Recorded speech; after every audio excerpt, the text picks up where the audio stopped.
I want you to do me a favor, grab a pen, even better, grab a pencil. We're going to do some trivia here today. So, trivia question. What do all these influential brands have in common? Taylor Swift, Rihanna, Yahoo, Skechers, NHL, Paramount, IKEA, MTV, Viacom, and CMT. Write down the answer. I'd be surprised if someone can get it. The answer is all of these brands and people have been clients of our guest today, Brendan Kane. You're listening to the Real Business Connections Network. Real Business Connections Network. Powered by Balbert Marketing, LLC. Subscribe now and check us out at realbusinessconnections.com. Enjoy the show.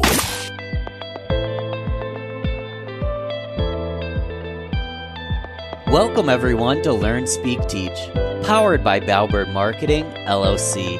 If you love to learn, be inspired, and succeed, we're here to speak and teach. I'm your host, Ben Albert.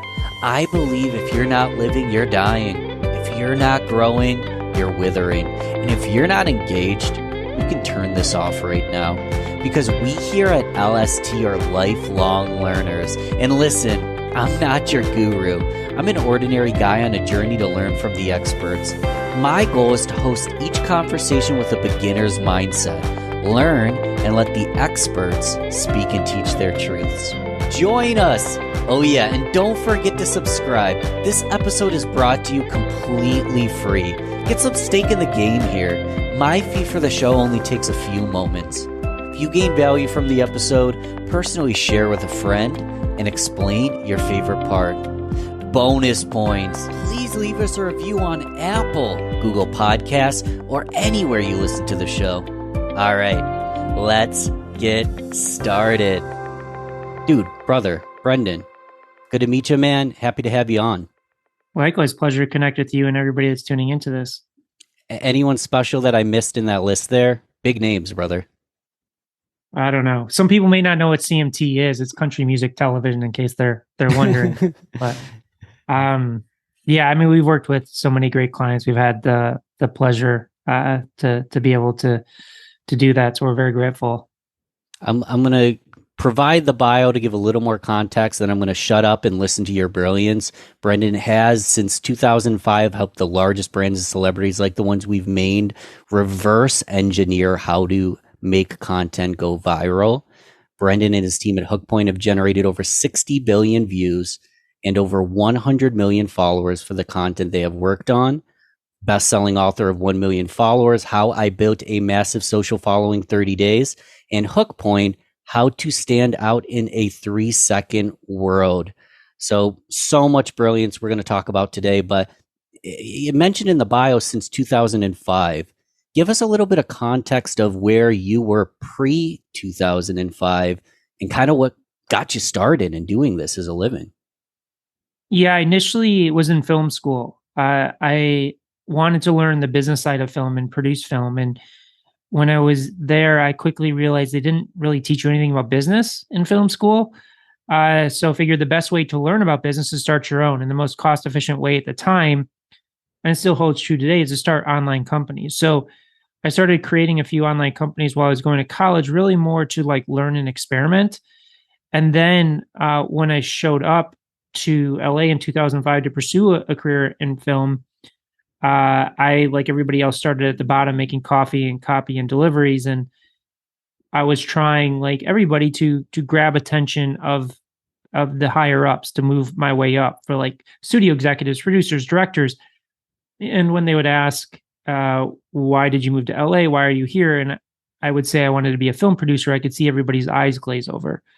So I had to, because I was one of a million. So I had to take a step back and analyze, what would be my hook point? What was my way of standing out? And I just noticed that whenever we finished a film, something that we would invest tens of millions of dollars to produce a single piece of content, and then spend tens of millions of dollars or more marketing that single piece of content. And we needed hundreds of millions of people around the world to know about this single piece of content in a matter of months. We didn't have years or decades. I could see the sense of anxiety and stress and tension over the office, because it's a daunting thing. People think that marketing movies is a super easy thing. It's not. There's a lot at stake, and seeing that. And again, this was 2005, is kind of when digital was kind of coming back around after the dot-com bust. I basically just went back to those people I was trying to grab the attention of and saying, hey, I know how to tap into these audiences online for a fraction of the cost of what we were spending on traditional advertising, radio, print, things of that nature. And social media happened to be one of those digital traffic sources that I ended up leveraging in kind of getting my foot in the door and fostering those connections at a higher level. Why social media specifically? What drew you to social media? It was very new at the time. I think that there was a few things. I mean, one, I just saw, I did the first ever influencer campaign on YouTube back in like 2006, 2007 for a movie called Crank with Jason Statham. And this was before there was such a thing as influencers. They weren't called influencers. And I just saw that there was these creators producing videos on this platform and generating millions of views. So I just made a list of 100, I don't even remember how many, and I just messaged them all, and I got like 10 to respond, and I did like 4 or 5 of them, and I didn't end up spending any money. This was like free. I just said, do you want to interview a movie star? And to me, it just made sense. It's like they're reaching millions of people with their content. Why not try and create some type of joint venture promotion or something interesting and engaging with them?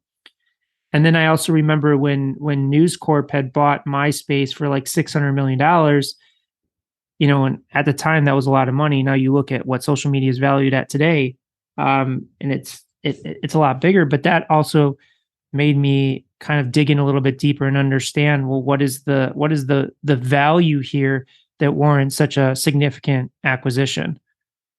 Right. And so you were early to the game in the video world, and it was before influencers were called influencers, thought leaders were thought leaders. Nowadays, I joked before we started, there's a lot of thought leaders, but they have thoughts, but are they really leaders? Are they really like moving the needle? Are they really top-notch content creators? Talk about that gap from early days. I know as a podcast host, early days, if you had a podcast, you'd be on the charts. Back in the day, there was a lot less creators. There was a lot less access. Times have changed. Talk about how things have changed from where you got started to where we are today. Well, one of the big changes is very similar to what you mentioned with podcasts. Is I remember in the earliest stages of social media, maybe you have 1 million or 2 million people on these platforms publishing content. You fast forward today, there's 4 billion people on social media. I mean, that's, you go from a few million people being able to publish content to billions of people producing content, producing billions of messages into the world every day. I think that the latest stat that I saw is like WhatsApp alone, 100 billion messages sent on that platform every day. Wow. So everybody has the power to open up this device, this mobile device, pull it out of our pocket, click a button and record a video, which makes it an extremely noisy world. In addition, and that's a blessing. Listen, it's a blessing that we all now have the power to open up our phone and record something and publish it. The curse is twofold. One, there's 4 billion other people that have the ability to do it, but also I think more importantly is because it's so easy, not a lot of thought is put into it. Not a lot of thought is put into creating content. Even I remember in the earliest days of YouTube, like you at least had to have a webcam. Like mobile devices were not at a level where there was cameras and it was easily recordable and things of that nature. So even the bar at that level was a little bit higher than it is today. And I think that when you talk about thought leaders in general, there's not a lot of strategy or understanding of how to construct messages for these platforms when you're competing against billions of other content creators. Let's get into the strategy then, because we've got people listening. I know personally it was funny. I made an image. My designer did it for me, but it said 1 million. Then I added the blue check. and I just jokingly posted it on Instagram. Oh my God, guys, we did it, 1 million. It's the same Instagram account that only had a couple thousand followers on it, but I jokingly posted that and had people DMing me, congratulations, this, that. We all want to reach 1 million. Most of us want to actually just get to our first 5 or 10. 1 million is huge. You reached 1 million followers in a very short period of time, kind of reverse engineering how this all works. Obviously, you have an incredible book all about it, but can you give us the bird's eye view of how you did what so much of us are trying to do, and maybe some of the tips that we can take from that?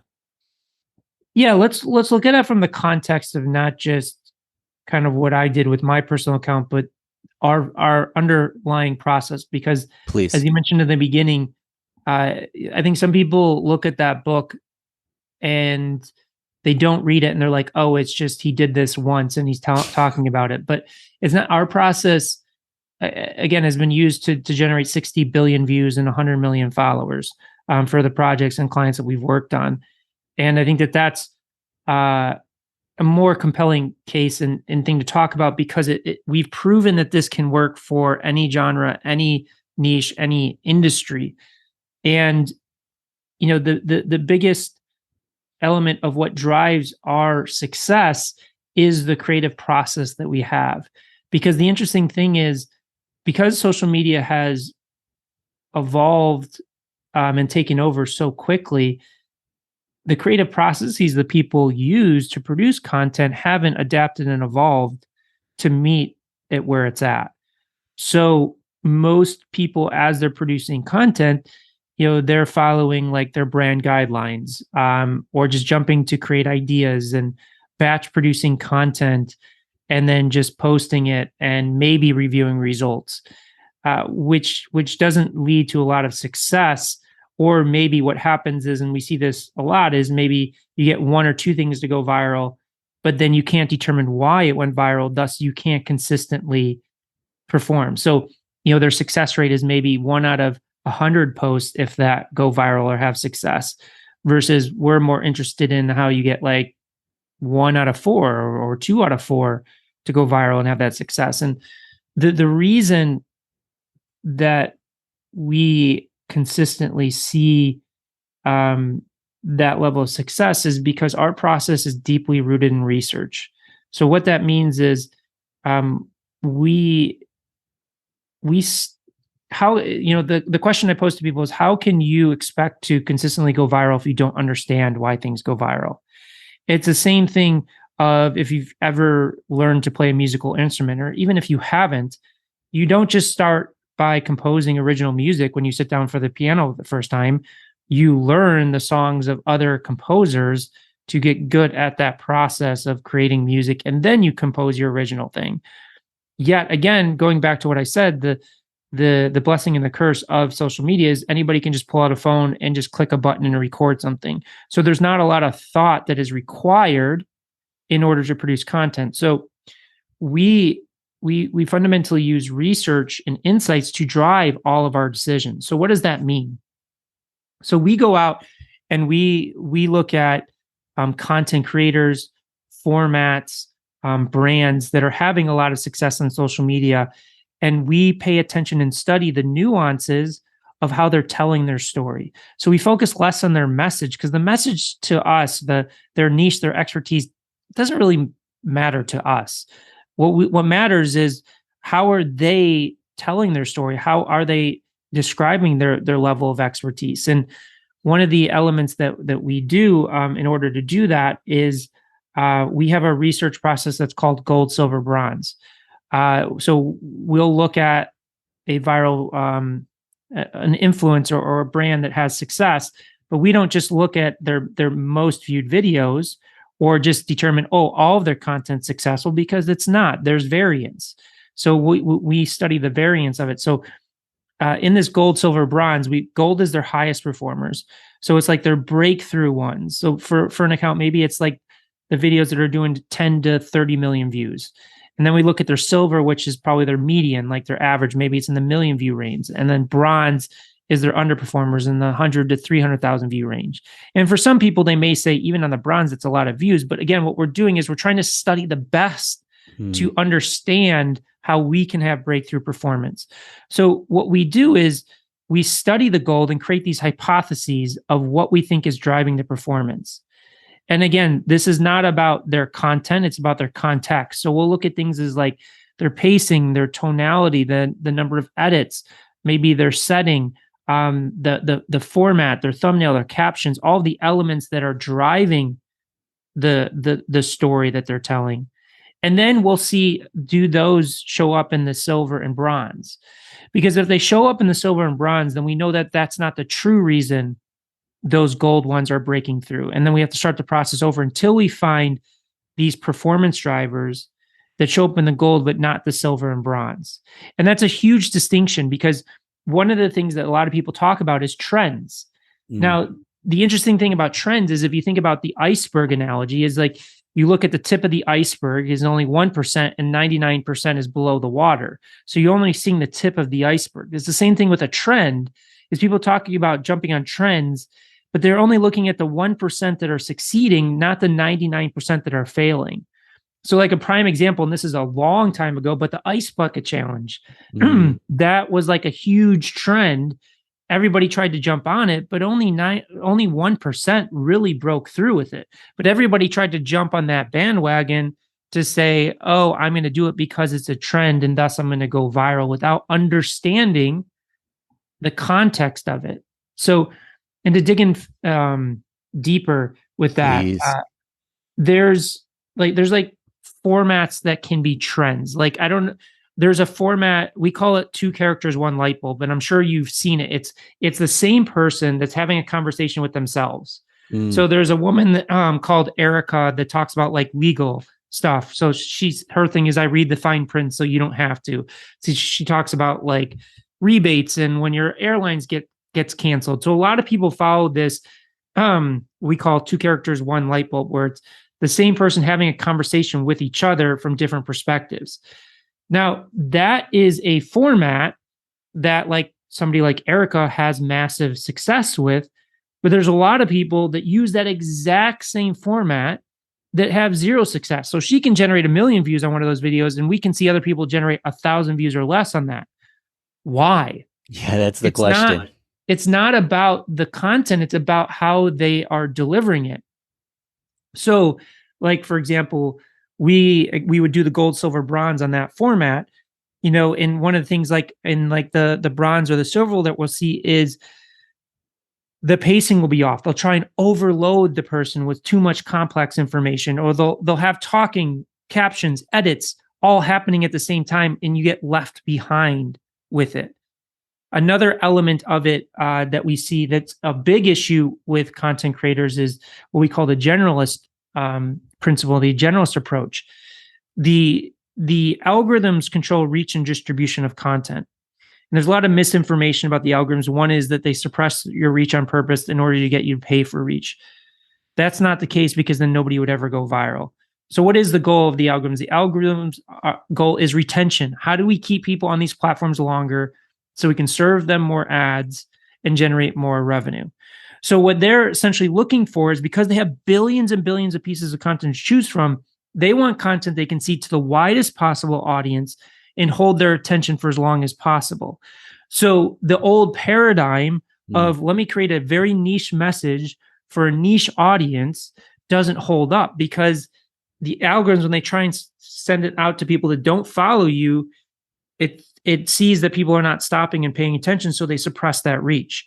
So the best content creators on the planet can make their subject matter interesting to the general person, get them to care enough to stop and watch, in addition to subtextually playing to their audience.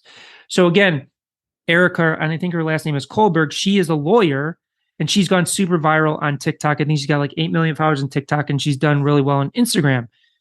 She is taking her legal advice and making the average person care by attaching it to people of like, what happens if your flight is delayed or flight is canceled, or you need to return a pair of shoes, like everyday things, and tying it to that.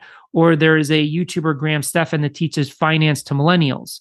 like that finance is typically not a sexy subject. His most viewed video is how I bought a Tesla for $78. So he's having a strong hook of, I'm going to talk about how I bought a Tesla for $78. It's not, hey, I'm going to teach you the principles of how to properly finance a car.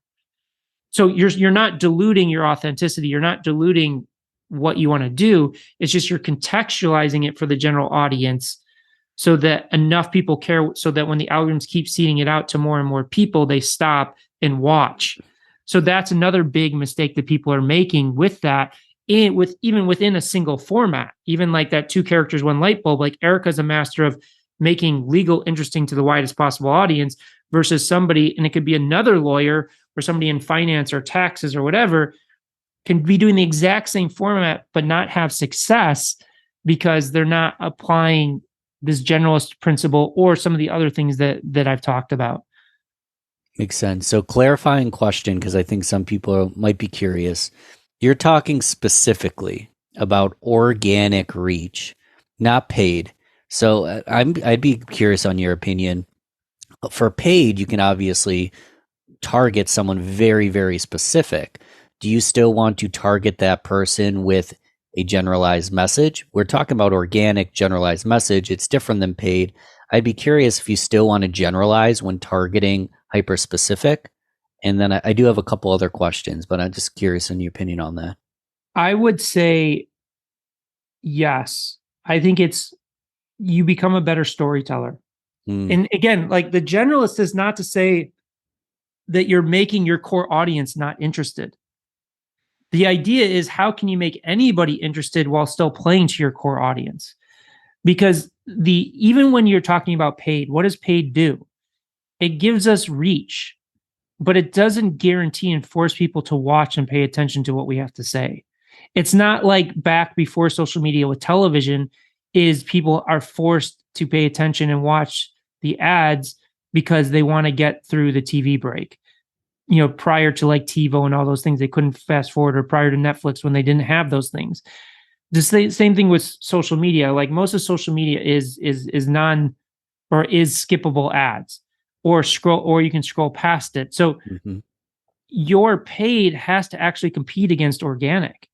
So to me is why can you get by without doing the generalist approach to paid? Sure. But are you going to have more success with that way of playing to that generalist approach and really crafting great storytelling that grabs and holds your attention? Because to me, it's like a purchasing decision for most products is influenced by your inner circle. So, a mother can be influenced by a husband or a child, or vice versa. The husband can be influenced by the wife or the kids or your best friends. So even if it's not that core audience, they can still influence the decision-making process. That makes perfect sense. Another question kind of tied in, and I'll use myself as an example because I'm right here. Not a top performer on Instagram, but a couple of my more popular reels, a few 100,000 views. And one was a reaction to a Cardi B clip, and the other was a reaction to a Kobe Bryant clip. And I'm in it for like 10 seconds, but it worked. It didn't explode, but it got a little popularity. And one thing that went through my head was, okay, so I got some views, I got some likes. I didn't get a tremendous amount of followers, and it didn't lead to any business. So a lot of things that people might be wondering is, do I need to have a call to action? And I guess the better question is, will the call to action kill my reach? And so I guess there's a couple questions here. The first is, do I have a call to action? And the second question is, let's say I do have something go viral. How do I turn that into business for my business or my brand? Yeah, so there's a few questions there. There is. Number one is, you don't want to go viral for the sake of going viral. Again, it needs to contextually play to your fundamental business goals. So again, like Erica as a lawyer, like all of her stuff is from a legal perspective. Now, or like, for example, I'll give you another example. Ryan Serhant, he's a real estate agent that sells properties that are $10 to $250 million in Manhattan. So his core customer base is very niche, but he's playing this generalist principle very successfully of, let me take you on a tour of a $7 million closet. Let me take you on a tour of a $250 million ranch, because the average person wants to see that.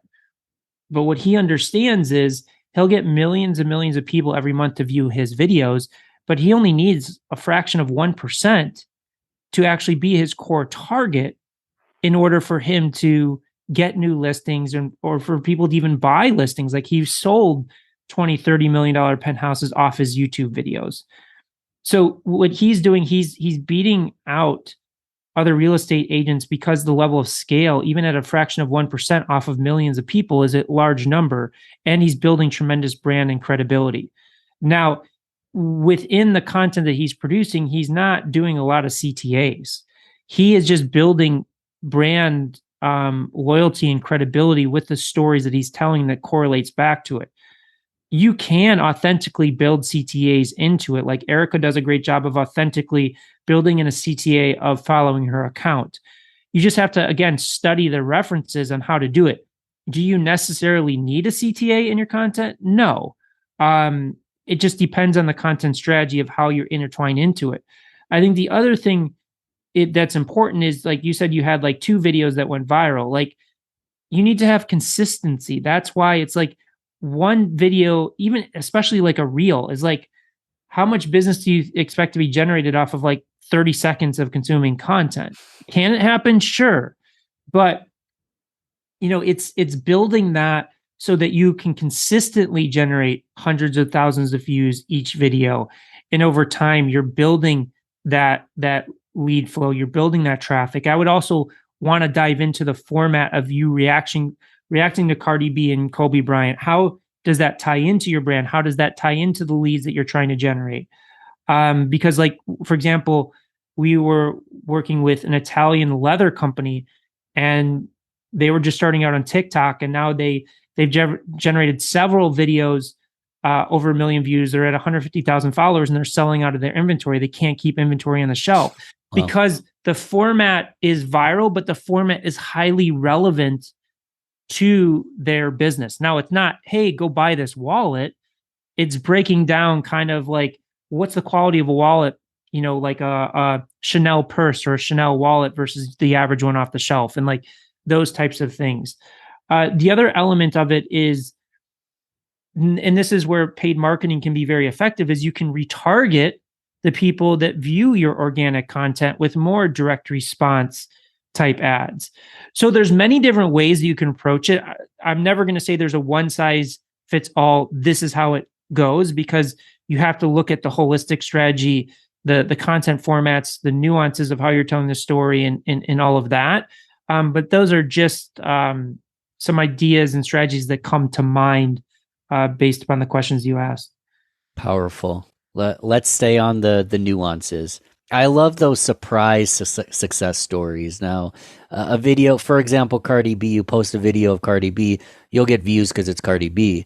Let's talk about businesses and brands you've worked with that you've already named a bunch, but let's get microscopic with it, that no one would have ever expected that anything they post would go viral.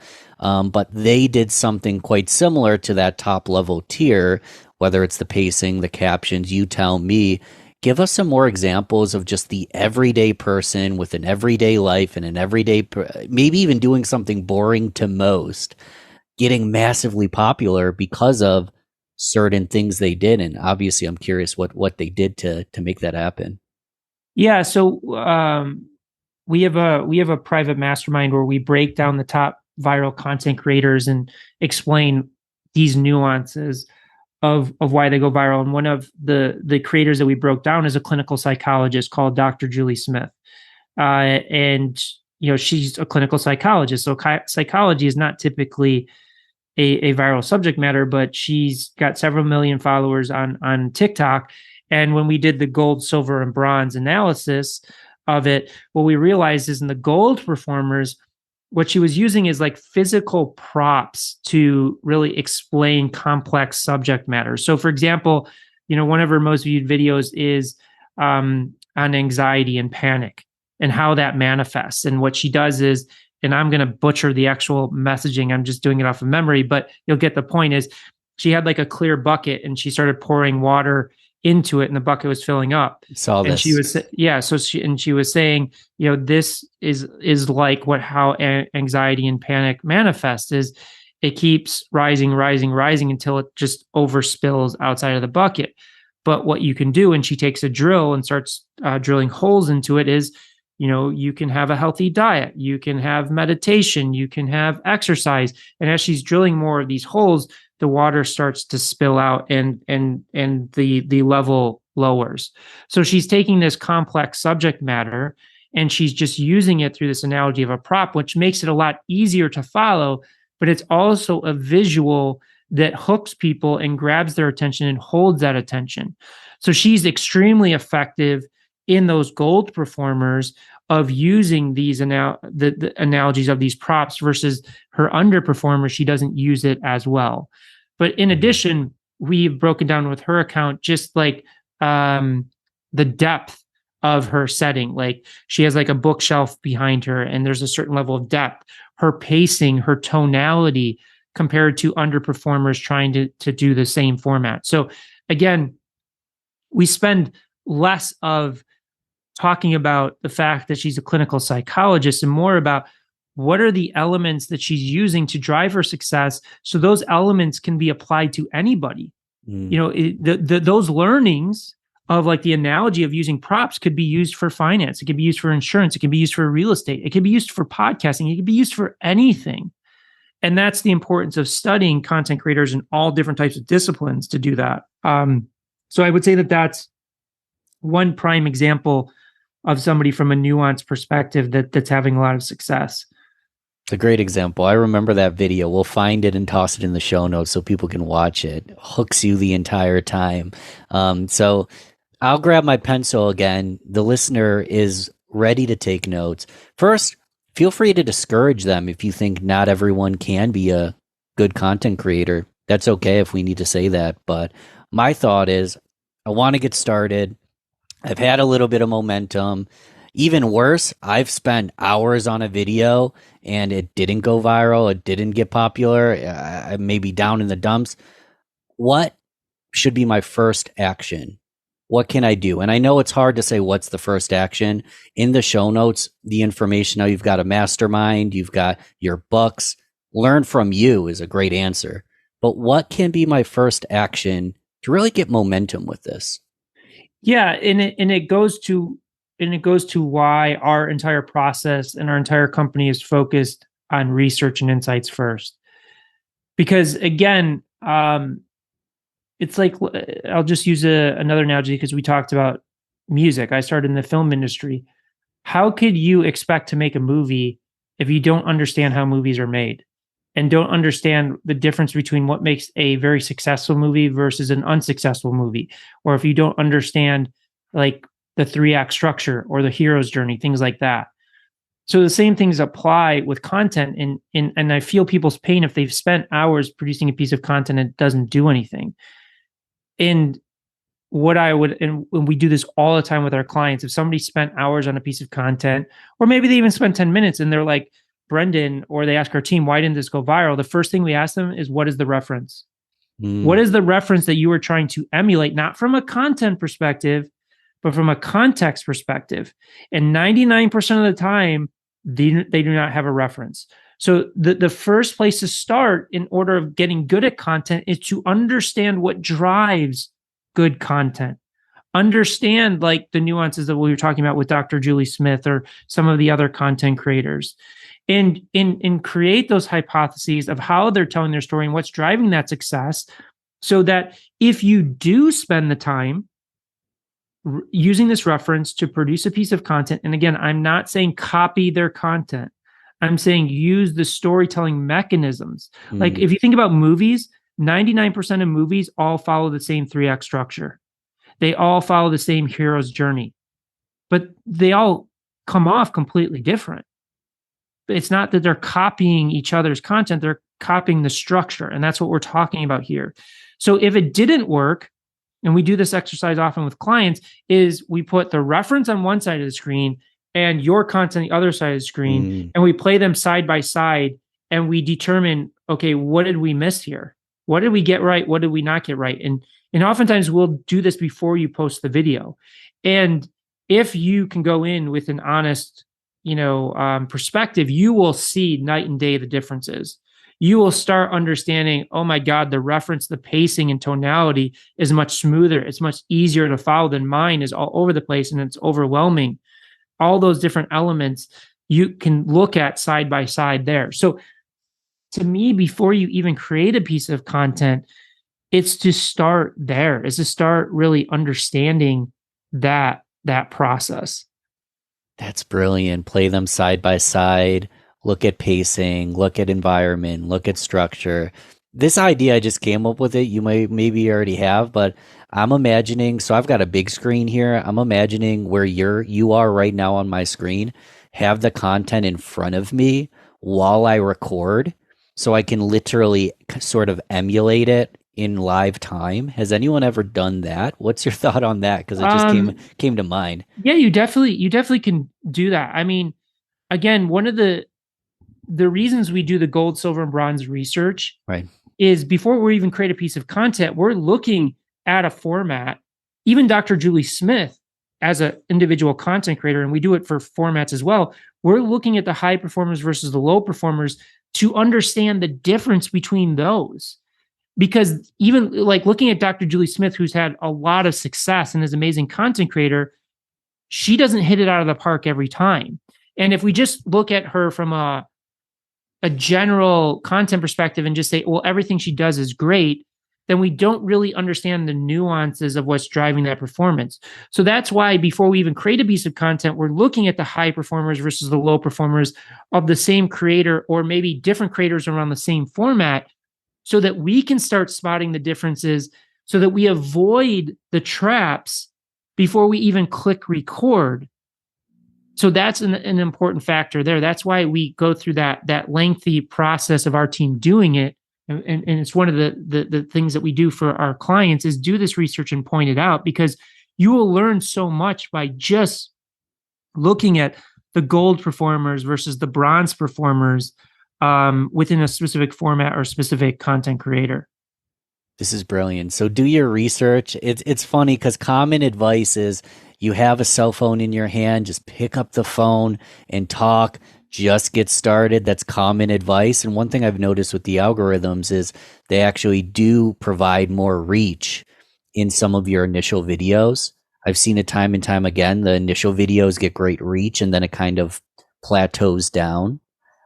So yeah, just get started. It's great. And you can get a little bit of momentum, but you're going to plateau, if anything, decrease unless we do this proper research. Am I correct? Yeah. And again, it's like,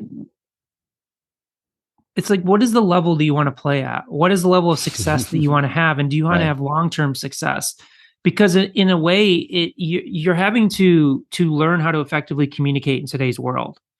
And if you don't take the time and energy, then sure, you may get some early wins or maybe get, one win, but you don't know how to produce it. Or like you said, like you had the Kobe Bryant and Cardi B. It's like, well, I did this, but it didn't drive business. Well, okay, well, what was the confines and the context that we were looking at with that? And were we able to reproduce it or look at that format in a different way that would yield those results?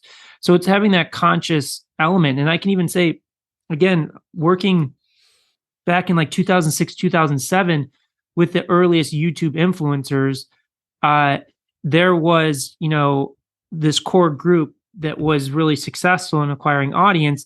But then as more people got onto the platform, the algorithms changed because there was more content and their performance dropped off. And the difference between the people that survived and grew even further versus the people that just didn't survive that were the people that really started to understand, how do I effectively connect with audiences? How do I tell more effective stories? Versus the other ones, they were just playing off that wave of being one of the first creators on the platform. And then they didn't understand what drove that success. And thus they couldn't reproduce it. And thus they lost that opportunity to further grow and capitalize. Love this. Guys, Brendan's wrote in 2 books. He has a YouTube channel, Instagram, all of it in the show notes. So Yeah, we're going to go deeper, deeper, deeper after this podcast. Call to action to do that. But one thing I do want to ask you about, because it's another small nuance thing that you wrote an entire book about. What is a hook point and how do I do it? So a hook point is your ability to stand out and grab attention and hold attention, because we live in a micro world. The book is called Hook Point: How to Stand Out in a 3-Second World. So we live in a micro attention world from the standpoint of grabbing attention. But once we have attention, it's been proven even today, you can hold it if your story is effective enough. It's why people will binge watch like a Stranger Things on Netflix or a Squid Game or listen to a 2.5-hour Joe Rogan podcast. So it's not that the people have a micro attention where they won't tune in for long periods of time, but because there's 4 billion content creators on the planet, we need to effectively stand out, grab attention in a way that sets a clear expectation that my perspective is valuable, interesting, or different than everybody else. But then the way that you tell the story needs to be able to capitalize off that attention. So that's really the core aspect of a hook point, is how do we grab and hold attention at scale to achieve our business goals and objectives? In terms of how you craft one, the first part of it is understanding the patterns of how people are communicating, either in your niche or just in general, because the way to stand out is you have to break a pattern. So like, for example, with my first book, if you type social media into Google, you're going to get billions of results. So I had to think about, okay, what was a hook that I could create to break that pattern in a unique way that was different than everybody else? And that's where I came up with the concept of running an experiment of generating 1 million followers in 30 days on myself, is to break that pattern.